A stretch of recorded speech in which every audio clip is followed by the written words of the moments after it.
ओम शांति। मेरा बाबा। आज 21 नवंबर की बाबा की साकार मुरली है। बाबा कहते हैं, मीठे बच्चे, यह संगम युग सर्वोत्तम बनने का शुभ समय है, क्योंकि इस समय बाप तुम्हें नर से नारायण बनने की पढ़ाई पढ़ाते हैं। प्रश्न है, तुम बच्चों के पास ऐसी कौन सी नॉलेज है जिसके कारण तुम किसी भी हालत में रो नहीं सकते? उत्तर, तुम्हारे पास इस बने बनाए ड्रामा की नॉलेज है।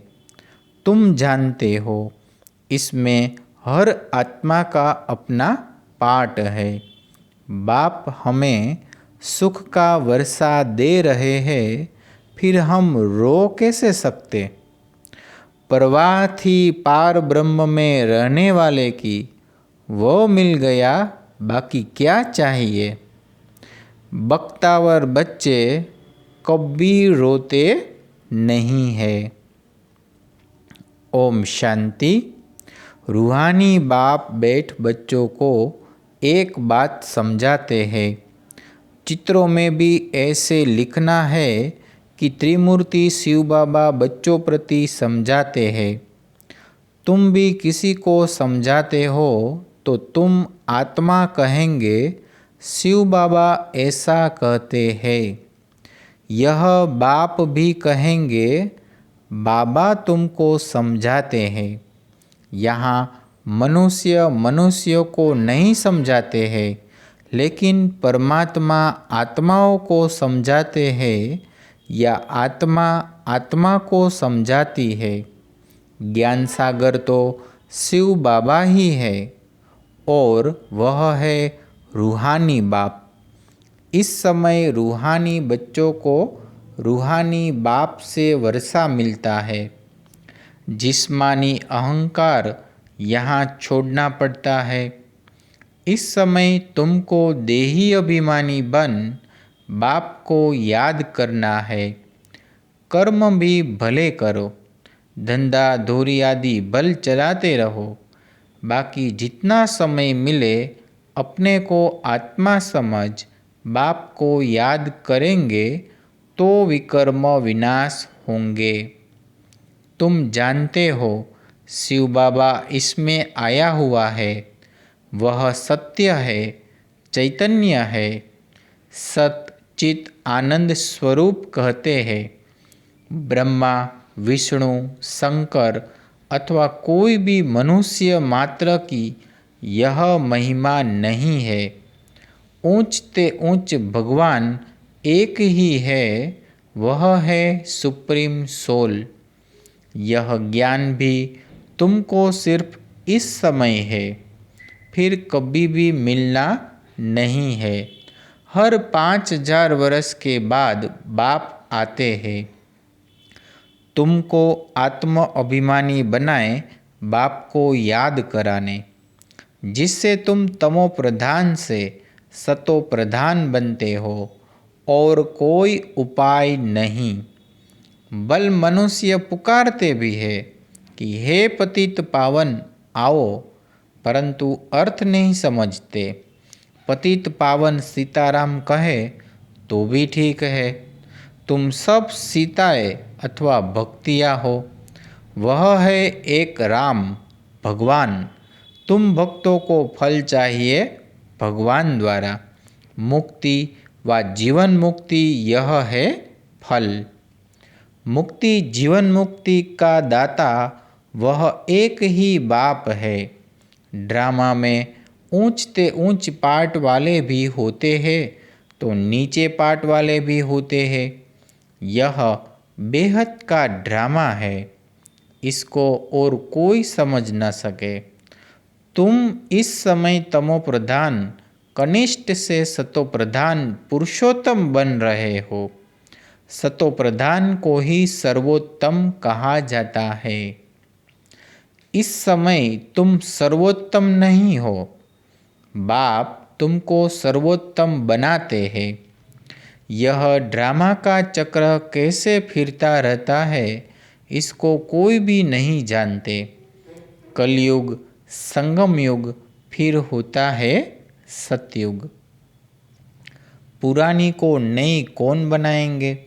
बाप के बिगर कोई भी बना न सके।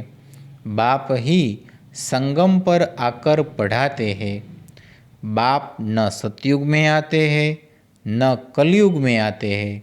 बाप कहते हैं मेरा पाठ ही संगम पर है, इसलिए संगम युग कल्याणकारी युग कहा जाता है। यह है ऑस्पिशियस, बहुत उच्च शुभ समय संगम युग, जबकि बाप आकर तुम बच्चों को नर से नारायण बनाते हैं। मनुष्य तो मनुष्य ही है, परंतु देवी गुण वाले बन जाते हैं। उनको कहा जाता है आदि सनातन देवी देवता धर्म। तो बाप कहते हैं मैं यह धर्म स्थापन करता हूँ, इसलिए इसके लिए पवित्र जरूर बनना पड़ेगा। पतित पावन एक ही बाप है, बाकी सब है ब्राइड्स, भक्तियाँ। पतित पावन सीताराम कहना भी ठीक है, परंतु पिछाड़ी में जो फिर रघुपति राघव राजा राम कह देते वो रोंग हो जाता। मनुष्य बिगर अर्थ जो आता है सो बोलते रहते हैं, धुन लगाते रहते हैं। लेकिन तुम जानते हो चंद्रवंशी धर्म भी अभिस्थापन हो रहा है। बाप आकर ब्राह्मण कुल स्थापन करते हैं। इनको डिनाइस्टी नहीं कहेंगे, यह परिवार है। यहाँ न तुम पांडवों की न कौरवों की राजाई है। गीता जिसने पढ़ी होगी उनको यह बातें जल्दी समझ में आएंगी। यह भी है गीता। कौन सुनाते हैं? भगवान। तुम बच्चों को पहले पहले तो यह समझानी देनी है कि गीता का भगवान कौन। वह कहते हैं कृष्ण भगवान उवाच। अब कृष्ण तो होगा सतयुग में, उनमें जो आत्मा है वो तो अविनाशी है। शरीर का ही नाम बदलता है, आत्मा का कभी नाम नहीं बदलता। श्री कृष्ण की आत्मा का शरीर सतयुग में ही होता है। नंबर 1 में वही जाता है। लक्ष्मी नारायण नंबर 1, फिर है सेकंड, थर्ड, तो उनके मार्क्स भी इतने कम होंगे। यह माला बनती है ना, बाप ने समझाया है। रुंड माला भी होती है और रुद्र माला भी होती है। विष्णु के गले में रुंड माला दिखाते हैं। तुम बच्चे विष्णुपुरी के मालिक बनते हो नंबरवार, तो तुम जैसे विष्णु के गले का हार बनते हो। पहले पहले शिव के गले का हार बनते हो, उनको रुद्र माला कहा जाता है। जो जपते हैं माला पूजी नहीं जाती, सिमरी जाती है। माला का दाना वही बनते हैं जो विष्णुपुरी की राजधानी में नंबरवार आते हैं। माला में सबसे पहले होता है फूल, फिर युगल दाना। प्रवृत्ति मार्ग है ना, प्रवृत्ति मार्ग शुरू होता है ब्रह्मा, सरस्वती और बच्चों से। यही फिर देवता बनते हैं। लक्ष्मी नारायण है फर्स्ट, ऊपर में है फूल शिव बाबा। माला फेर फेर कर पिछाड़ी में फूल को माथा टेकते हैं। शिव बाबा फूल है जो पुनर्जन्म में नहीं आते हैं, इनमें प्रवेश करते हैं। वही तुमको समझाते हैं।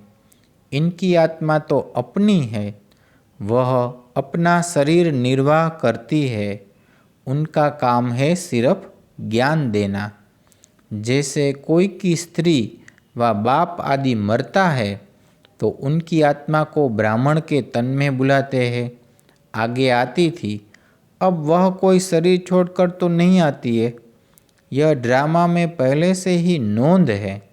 यह सब है भक्ति मार्ग। वो आत्मा तो गई, जाकर दूसरा शरीर लिया। तुम बच्चों को अभी यह सारा ज्ञान मिल रहा है, इसलिए कोई मरता है तो भी तुमको कोई चिंता नहीं।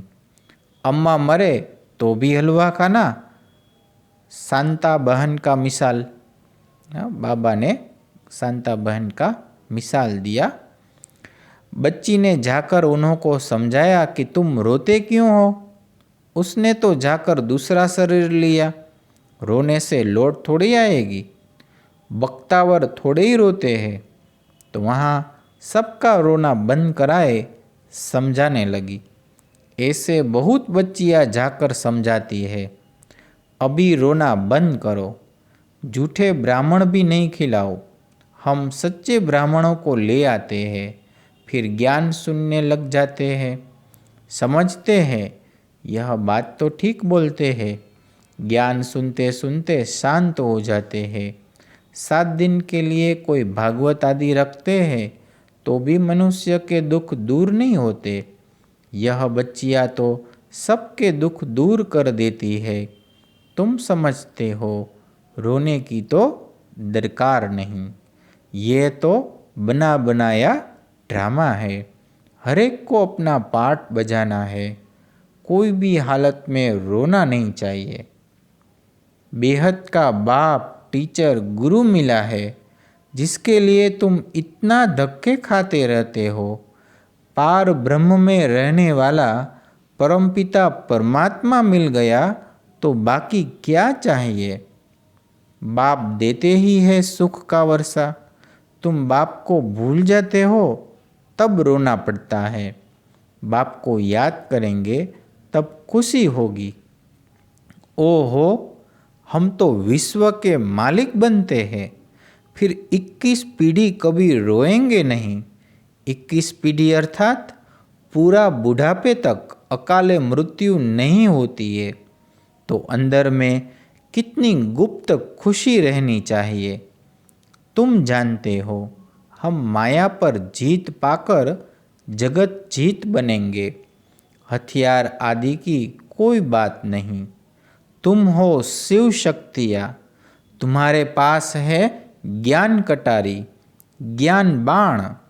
उन्होंने फिर भक्ति मार्ग में देवियों को स्थूल बाण खड़क आदि दे दिए हैं।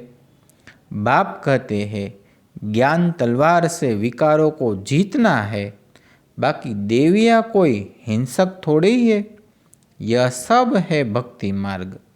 साधु संत आदि है निवृत्ति मार्ग वाले।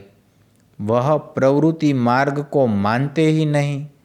तुम तो संन्यास करते हो सारी पुरानी दुनिया का, पुराने शरीर का। तो अब बाप को याद करेंगे तो आत्मा पवित्र हो जाएगी। ज्ञान के संस्कार ले जाएंगे, उस अनुसार नई दुनिया में जन्म लेंगे। अगर यहाँ भी जन्म लेंगे तो भी कोई अच्छे घर में राजा के पास व रिलीजियस घर में वह संस्कार ले जाएंगे। सबको प्यारे लगेंगे, कहेंगे यह तो देवी है। कृष्ण की कितनी महिमा गाते हैं। छोटेपन में दिखाते हैं माखन चुराया, मटकी फोड़ी, यह किया, कितने कलंक लगाए। अच्छा, फिर कृष्ण को सांवरा क्यों बनाया है? वहाँ तो कृष्ण गोरा होगा ना। फिर शरीर बदलता रहता है, नाम भी बदलता रहता है।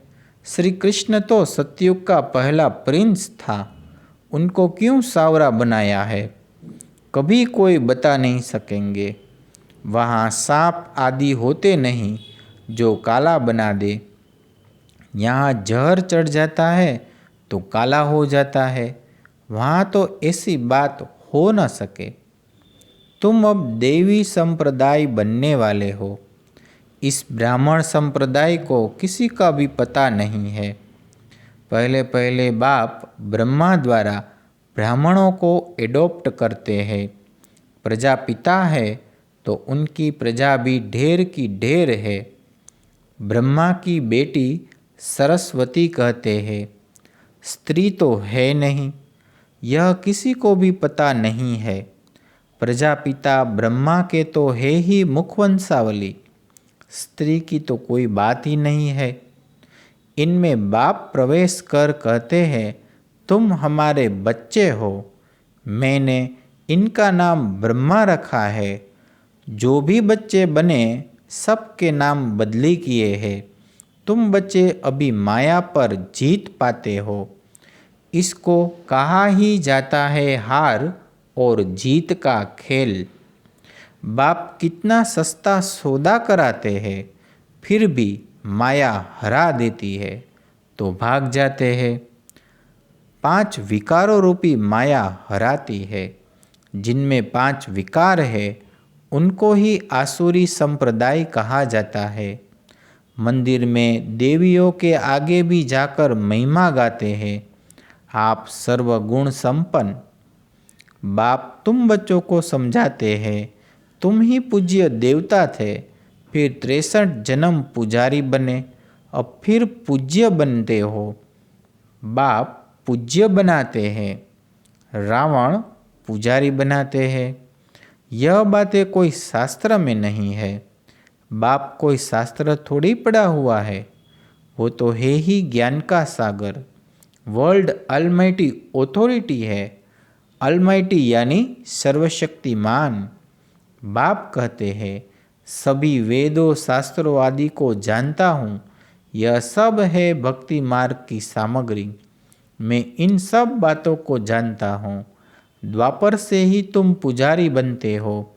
सतयुग त्रेता में तो पूजा होती नहीं। वह है पूज्य घराना, फिर होता है पुजारी घराना।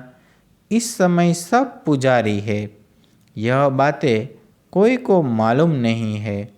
बाप ही आकर 84 जन्मों की कहानी बताते हैं। पूज्य पुजारी, यह तुम्हारे ऊपर ही सारा खेल रहता है। हिंदू धर्म कह देते हैं, वास्तव में तो भारत में आदि सनातन देवी देवता धर्म था, न कि हिंदू। कितनी बातें समझानी पड़ती है। यह पढ़ाई भी है 1 सेकंड की। यह पढ़ाई है भी सेकंड की, फिर भी कितना समय लग जाता है। कहते हैं, सागर को साई बनाओ, सारा जंगल कलम बनाओ, तो भी पूरा हो न सके। अंत तो तक तुमको ज्ञान सुनाता रहूँगा। तुम इनका किताब कितना बनाएंगे।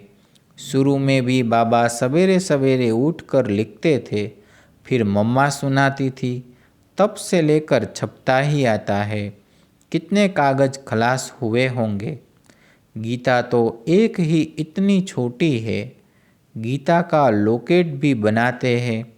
गीता का बहुत प्रभाव है, परंतु गीता ज्ञान दाता को भूल गए हैं।